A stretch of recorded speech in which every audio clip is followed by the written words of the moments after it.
Okay, so papunta na nga tayo sa Korea Visa Application Center, dun ulit sa Brittany Hotel sa tabi ng SM Aura.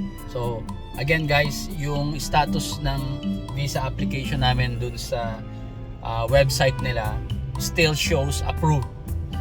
Kahit na yung instructions nila na dapat daw may nakalagay na pick up.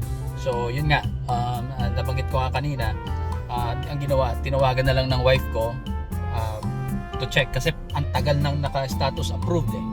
So yun, nung tumawag, sinabi nga na puntahan na lang daw namin kasi ready na for pick up. So ayun, so hindi ganoon ka-accurate yung instructions nila dun sa website. How many days na palang available for pick up. So I guess pag nakalagay ng approved, ready na for pick up. So anyway, papunta na tayo and yeah.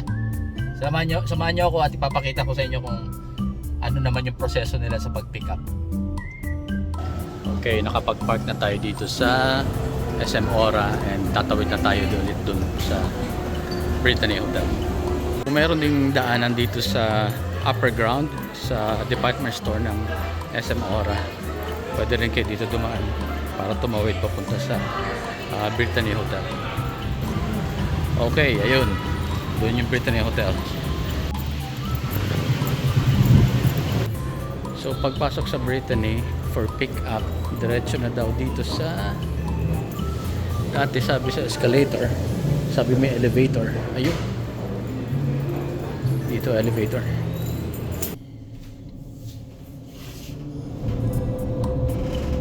Huwag niyo pong kakalimutan dalhin yung mga application receipts nyo. Dito nyo yun ipapakita pagpasok nyo dito sa 9th floor.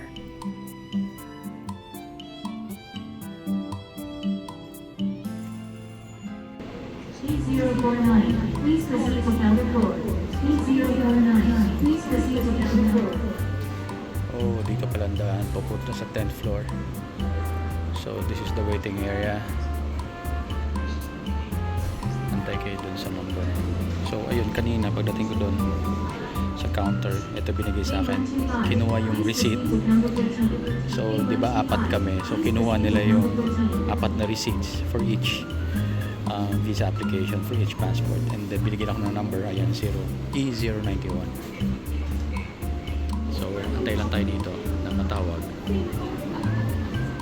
Ayan, that's the well combination to ng mga nag-apply tsaka ng mga waiting. Kapag natawag na po yung number nyo, aakyat kayo dito sa likod, merong hagdan papunta sa 10th floor.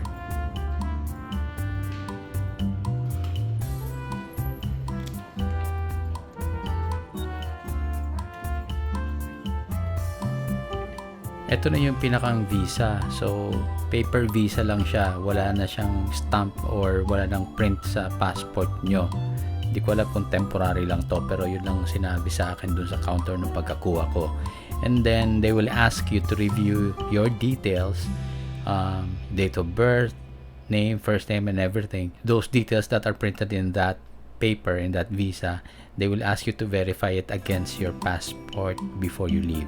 So, make sure you do that. And one important tip, if you're wearing eyeglasses, do not forget to bring them, kasi ako, nahirapan ako mag-verify because I forgot to bring my eyeglasses. Okay, finally natapos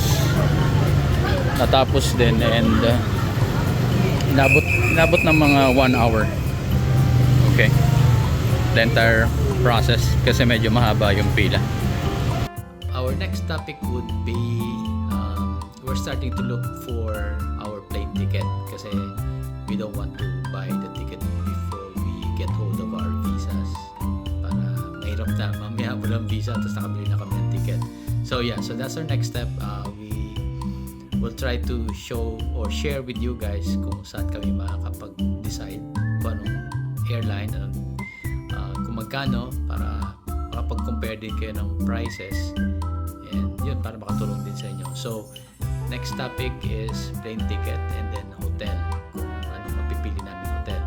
And probably, share na rin namin yung itinerary namin doon. I'm not sure kung meron kaming mabubuong magandang itinerary kasi first time namin pumunta. So, baka pwedeng bahala na random na lang kung saan namin maisipan. we'll see.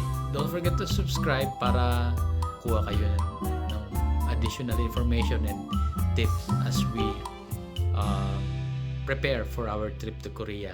And then of course, pag nandun na kami sa Korea, we will share some videos and para malaman nyo rin kung saan maganda pumunta, saan masarap kumain, and kung maganda ba yung hotel na napili namin, and etc. Okay? So, please don't forget to subscribe. Thank you for watching. Bye!